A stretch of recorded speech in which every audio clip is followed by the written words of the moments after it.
E agora eu quero meditar rapidamente uma breve palavra com os irmãos na carta de Paulo aos Coríntios, a segunda carta, capítulo 1. Carta de Paulo aos Coríntios, capítulo 1. E o tema da nossa mensagem é: assim se manifesta a fé. Como que é? Coloca aqui no telão se estiver aí. Quero dar boas-vindas, não falei ainda com os irmãos da internet. Deus abençoe a sua vida. Assim se manifesta a fé. Os avisos nós vamos dar no final, tá bom? Agora nós vamos meditar na Bíblia um pouquinho. Tem um tecladista aí para nos ajudar? 2 Coríntios, capítulo 1. Como o nosso tempo está reduzido, eu vou ler só o 8, 9 e 10. 8, versículo 8, versículo 9 e versículo 10. Assim, deixa aí o texto assim: assim se manifesta a fé. Pode deixar aí. Versículo 8 diz assim: porque não queremos, irmãos, que ignoreis a natureza da tribulação que nos sobreveio na Ásia, porquanto foi acima de nossas forças, a ponto de desesperarmos até da própria vida. Contudo, já em nós tínhamos sentença de morte, para que não confiemos em nós, e sim no Deus que ressuscita os mortos, o qual nos livrou e livrará de toda a grande morte em quem temos esperado, que ainda continuará a livrar-nos. Diga aleluia. Essa semana eu fui ao vale e lá eu fui orar um pouco, e de repente eu gravei um vídeo sobre o seminário de batalha espiritual que tivemos aqui na igreja. Tivemos um seminário sensacional, sexta e sábado. Foi tão forte, em todos os 2 dias. No primeiro dia, alguns irmãos passaram até mal. Não foi um irmão, nem 2 irmãos, foram muitos.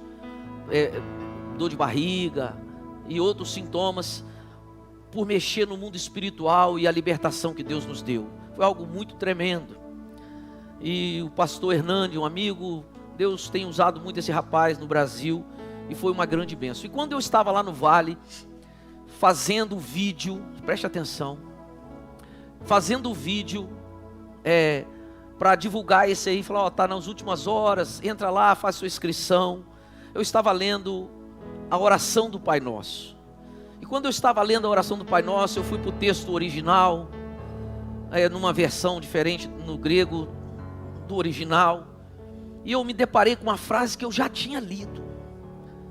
Mas naquela hora, o Espírito Santo fez aquela frase saltar ao meu coração. E eu repeti essas palavras no vídeo, depois você pode olhar lá no Face novamente. Mas eu repeti aquelas palavras no vídeo. E eu falei: meu Deus, que coisa tremenda.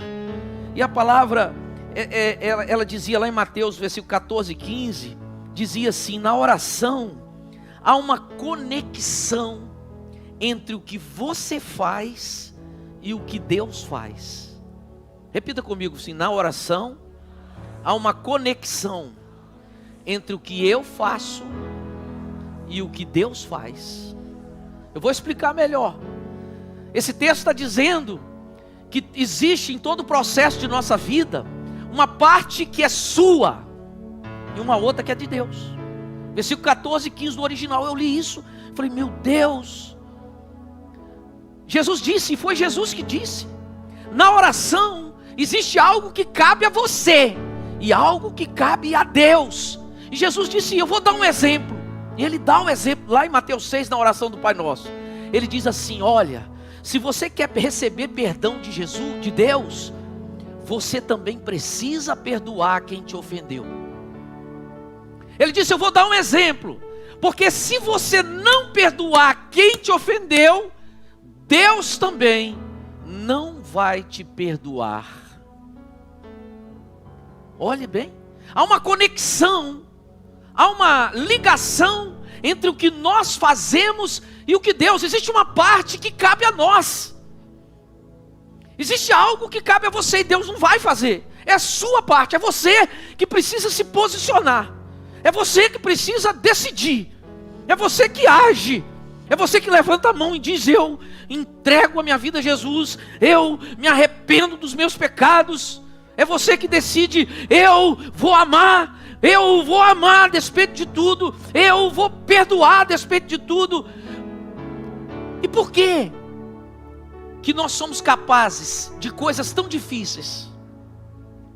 Porque Deus nos deu o Espírito Santo. Deus nos deu o Espírito Santo, que nos capacita a ser quem nós jamais seríamos sem Ele, a fazer o que jamais poderíamos fazer sem o Espírito Santo. Então existe algo que você tem que fazer. Às vezes você está orando a Deus, pedindo algo a Deus, buscando algo de Deus, e já tem anos e até hoje Deus não fez, e talvez não vá fazer nunca, porque existe uma parte que cabe a você. Quem está entendendo, diga amém. Aleluia. Existe algo que eu preciso fazer. Se eu quero uma semeadura, uma colheita maior, eu preciso fazer uma semeadura maior. Se eu semear o mesmo tanto, eu vou colher o mesmo tanto. Eu tenho uma irmã de coração que mora no interior, nas bandas de São Gabriel da Palha. Dá para dentro da roça lá assim 1 hora de carro. E ela já é casada há mais tempo que eu. Tenho 25 anos de casada, Dadá deve ter mais de 30. E ela planta café, mas o marido é um homem de Deus. Eles não têm filhos, só os dois. E são uma graça, vivem para Jesus, vivem bem. Quando a gente vai lá, mas é maravilhoso, é aquela comidinha de lenha ainda. Tem fogão, mas é lenha, é pão caseiro. E eles colhem café. Mas todo ano eles colhem a mesma quantidade. Ele às vezes planta uma lavoura nova aqui, mas sempre aquilo ali. E agora eles se aposentaram. E para eles terem uma colheita, agora há pouco tempo eu e Glaucia fomos lá, eles ainda colhem seca naquele secador grande, mas ainda sobra um monte que eles põem no terreiro. Então você vai no terreiro, é lindo.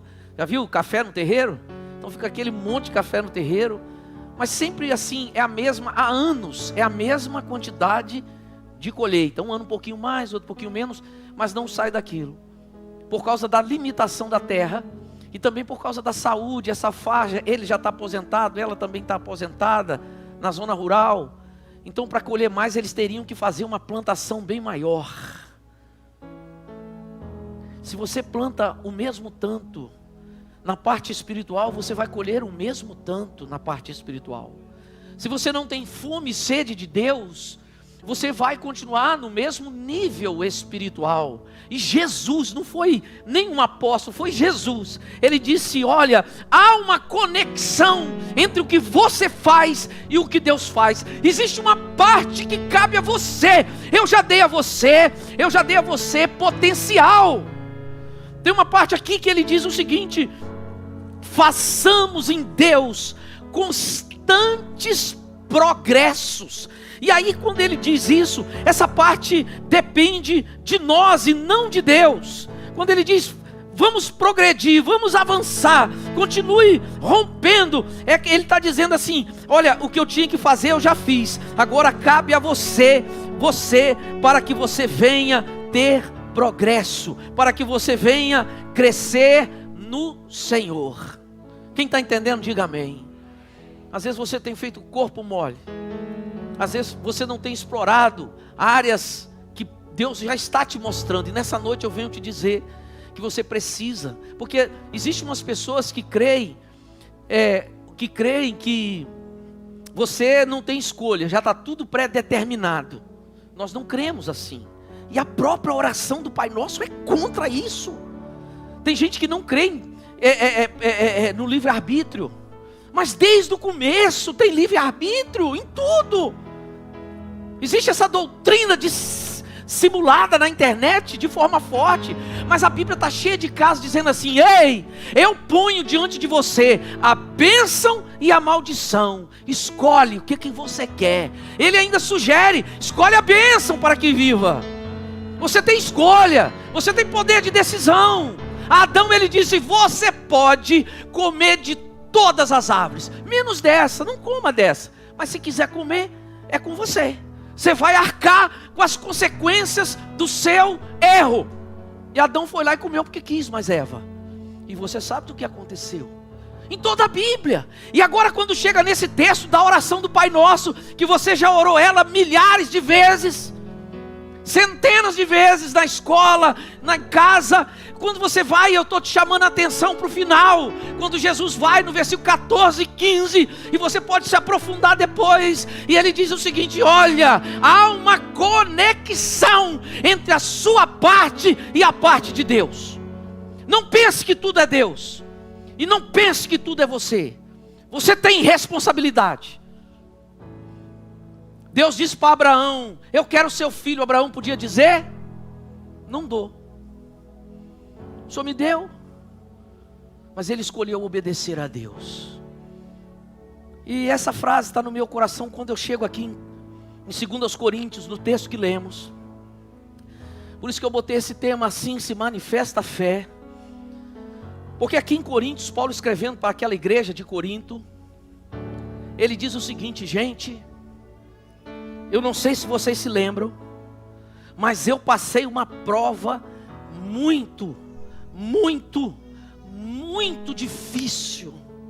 A prova foi tão difícil que eu desisti da vida. Não desisti de desistir. Ele estava num beco sem saída. Ele estava onde? A melhor expressão seria essa. Ele estava num beco sem saída.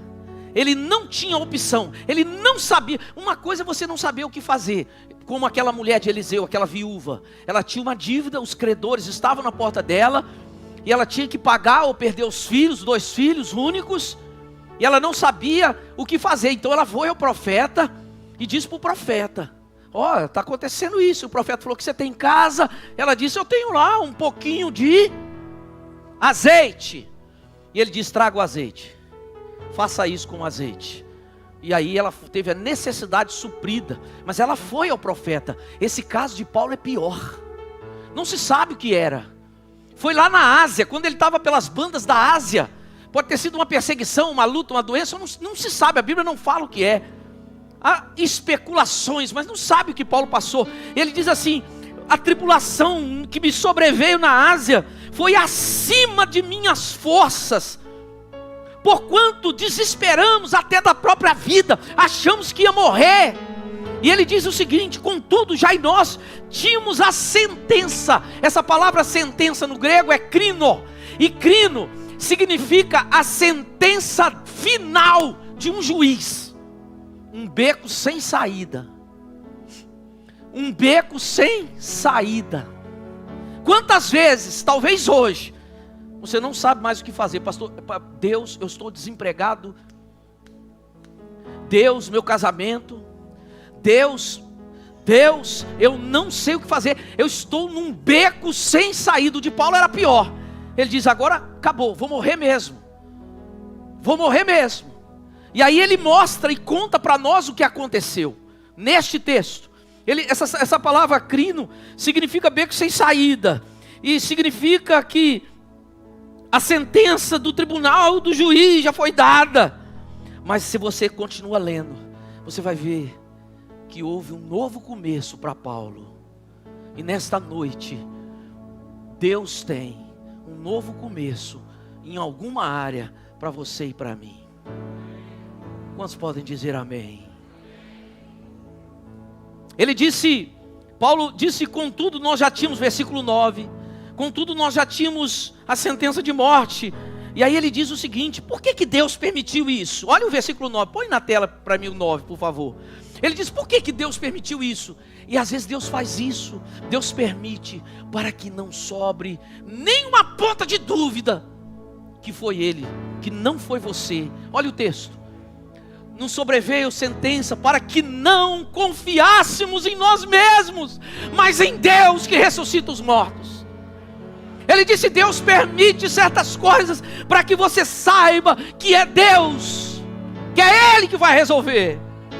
Ele quer que você faça a sua parte, que você vai. Muitas vezes Deus disse assim: olha, a guerra está travada, eu vou dar a vitória, mas vocês vão se levantar e vão para o campo de guerra. Você tem que fazer a sua parte, vá para lá, fique parado, ou às vezes lute, mas eu tenho algo que você precisa fazer.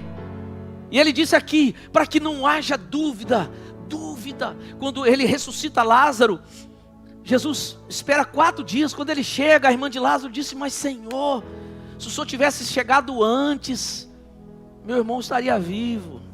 4 dias, já passou o tempo.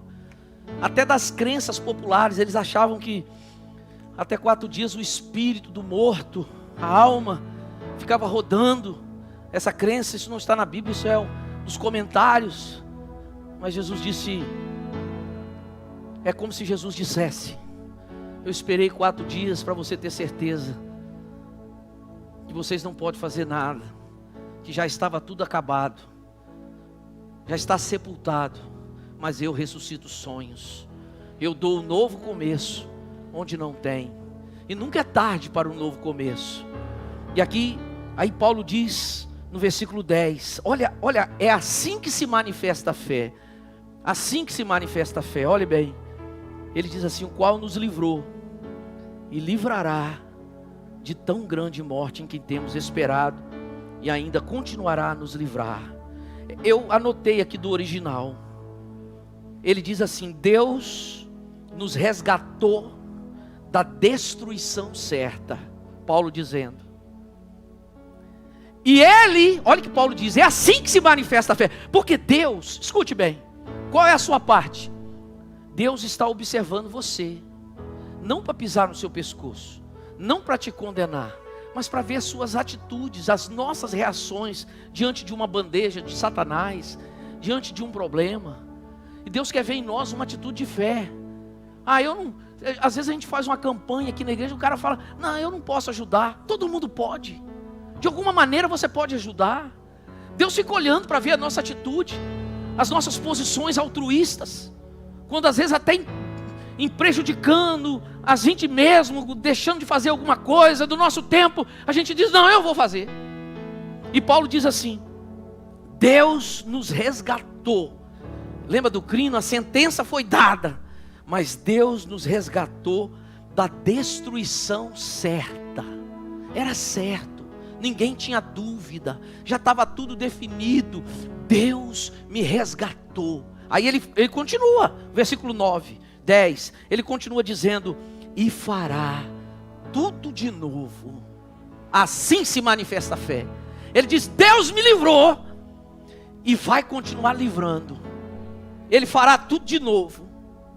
Ele diz assim: nos resgatará. Olha o que ele diz no original: quantas vezes forem necessário. Olha a fé dele. Assim se manifesta a fé. Deus fez uma vez, fará de novo, e quantas vezes for necessário, se for da vontade dele.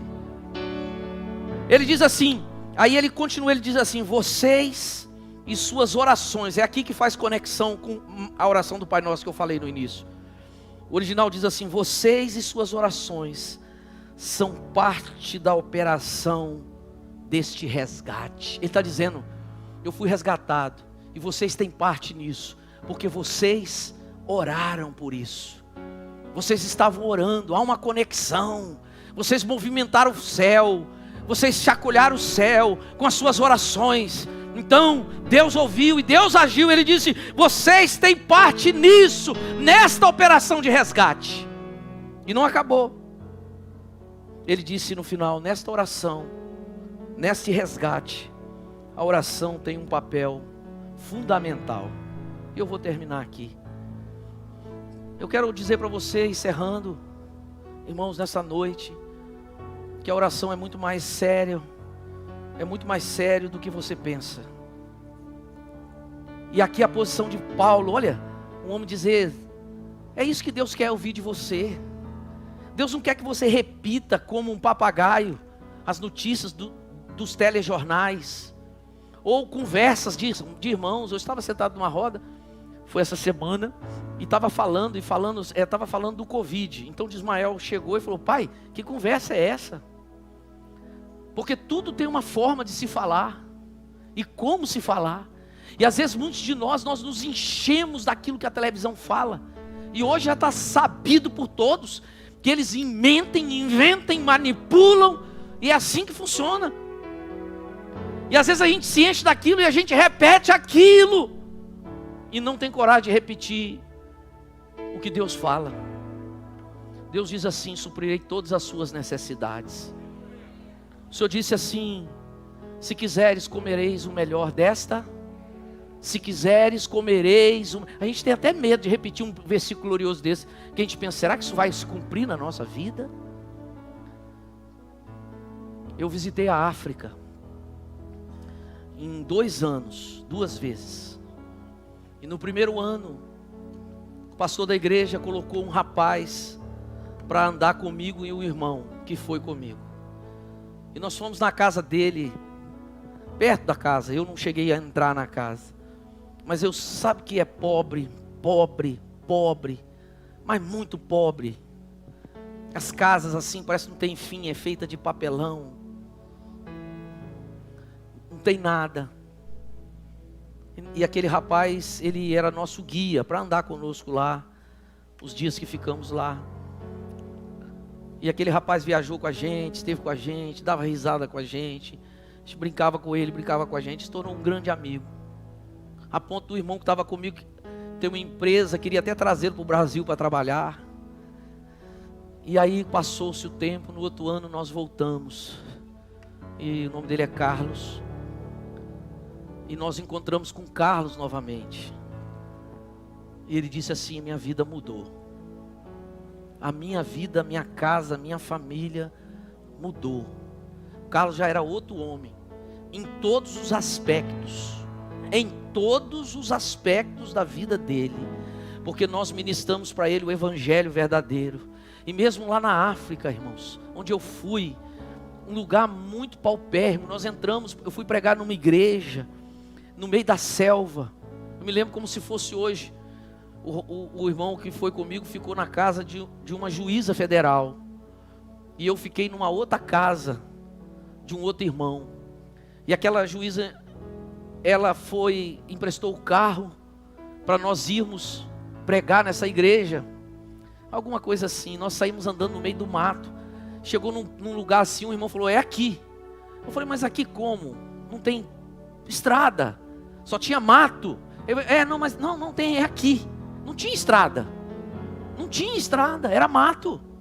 Nem a pé dava para passar. Mas é ali que eles passavam. E nós saímos cortando aquele mato no peito, assim, no carro. Eu falei: meu Deus do céu, onde nós vamos parar? E quando chegou lá no lugar lá, tinha uma igreja. E tinha um pastor lá, chamado Dimo. Esse pastor foi um dos primeiros alunos da missionária Valnice Milhomes, quando esteve em Moçambique, como missionária. Uma referência. E ele falou comigo assim: eu pastoreio, era mais, eu não lembro exatamente, para mim não pecar eu não vou dizer, mas era tipo assim, de 10 a 20 igrejas. Eu falei: mas, sentei com ele para almoçar um dia, e falei: mas o senhor baixinho, de terno, gravata, aquele sol da África. Eu falei: mas como que o senhor pastoreia 10 igrejas, ou 20 igrejas? Era muita. Ele não tinha carro, ele não tinha bicicleta. E essa igreja que nós fomos, era uma igreja dele. A igreja que ele, uma das que ele pastoreava. Irmãos, e quando foi na hora do culto, chegamos, não tinha muitas pessoas. E começou a sair gente daquela selva. Não é selva, savana, melhor dizendo. Savana mesmo. Onde tem animais bem grandes, hipopótamos. Começou a sair gente que não cabia na igreja, naquele lugar. E o Carlos estava conosco. É esse lugar que nós fomos pregar. Lugar de pobre mesmo, muita dificuldade. E quando nós voltamos no segundo ano, ele disse: minha vida mudou. Por que a vida dele mudou? Porque se nós nos limitássemos a toda aquela dificuldade, a toda aquela pobreza, a toda aquela miséria, irmãos, feitiço, o povo passa fome. Moçambique, o povo é desarmado, não tem armas, porque a guerra civil devastou o país. Guerra civil é pior do que uma guerra entre países, porque a guerra civil, a direita aqui, os irmãos daqui lutam contra os de cá, e os daqui lutam contra os de lá. E você sabe onde ele mora, você sabe onde ela mora, onde ela estuda. Então é uma guerra que dizima. Você anda em Moçambique, na cidade de Beira, você vê muita gente com as pernas cortadas, porque bomba, caíram bomba, minaram. O país foi 16 anos de guerra civil. Os mesmos que estavam no poder, estão no poder até hoje, 16 anos. Você anda, você vê aqueles canhões antiaéreos, para aviões, canhões daqui e ali, assim, bem grande, aquelas metralhadoras, melhor dizendo, não canhão, metralhadora, antiaérea, que atira, totalmente enferrujado. Você anda na rua, você vê blindados totalmente enferrujados, pessoas sem braço, pessoas sem perna, órfãos aos montes. SIDA é o nome de AIDS na África, lotado, um caos, e os mesmos no poder. Miséria, e lá eles assaltam. Você não pode andar em qualquer lugar, mas não assalta com arma, porque não tem revólver, é no facão. Então eles chegam com o facão e assaltam o cara, e mata no facão, é horrível. E o país está assim, e os mesmos no poder. Me chamaram, pastor apóstolo Mário Casquinha, me convidou para ir no palácio do governo, porque eu levei bíblias de estudo para entregar uma bíblia para o governador da província. E nós fomos. Quando nós chegamos, realmente era um palácio, enquanto o povo morre de fome. Nós entramos eu entrei naquele palácio, fui para uma sala, depois para outra antessala, e entrei no gabinete dele, que não era o gabinete dele, era uma outra sala, toda de mogno, uma caraíba, aquela coisa mais linda. E de repente saiu um muçulmano, ele era muçulmano. Depois de um tempo ficamos esperando todo aquele protocolo, e ele veio, nos recebeu, e eu dei a Bíblia. Ele disse que a mulher dele era protestante, evangélica, cristã, mas ele era muçulmano. E nós presenteamos ele e o convidamos para ir ao culto à noite. Nunca foi, e ele foi na conferência. A conferência é a céu aberto, não sei quantas mil pessoas, todas assim, e nós estávamos lá, e aquela miséria, aquela fome. É assim que vive Moçambique. E o Carlos disse: o evangelho mudou minha história. No meio daquela pobreza, no meio daquela dificuldade, ele disse: o evangelho mudou a minha vida. No segundo ano que fomos. Por quê? Porque ele entendeu o que Paulo está tentando dizer aqui. Olha o que Paulo disse. Está pensando que é fácil? Paulo era doido. Olha o que Paulo disse. Paulo disse assim: o que nos resgatou fará de novo, e fará quantas vezes for necessário. Olhe bem, Paulo é aquele homem que chegava para a guarda pretoriana e dizia: ó, vocês servem a César, mas Senhor da nossa vida não é César, é Jesus Cristo. Ele disse: tem mais, todo joelho há de se dobrar, inclusive de César, diante do Senhor Jesus. E eles ficavam olhando, ele dizia: tem mais, não só se dobrar, mas toda língua vai ter que reconhecer, que confessar que Jesus Cristo é Senhor.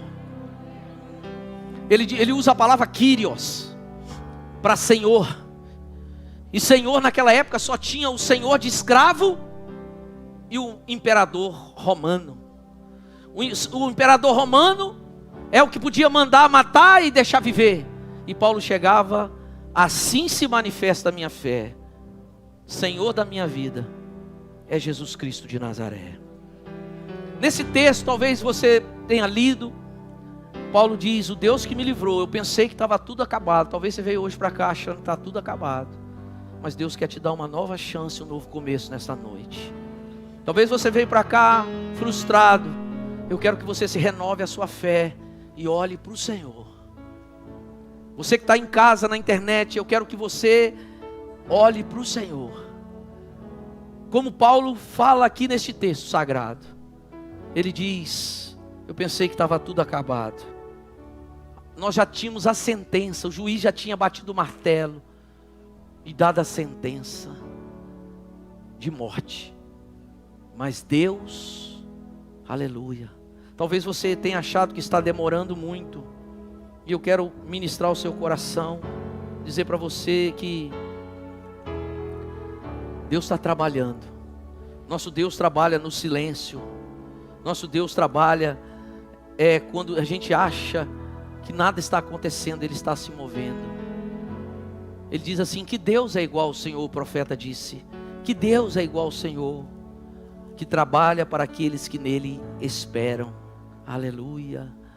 Oh, aleluia.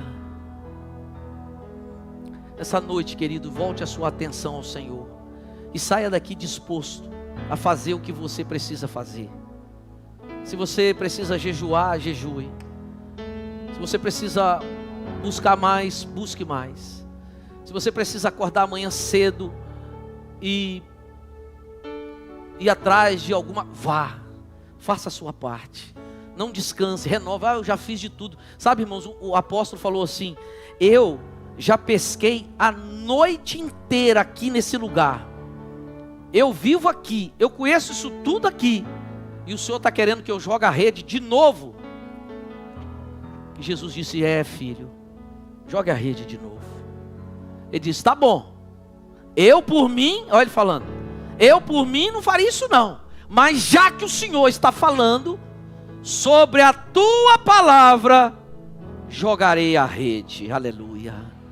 Diz a Bíblia que foi a maior pescaria da vida dele.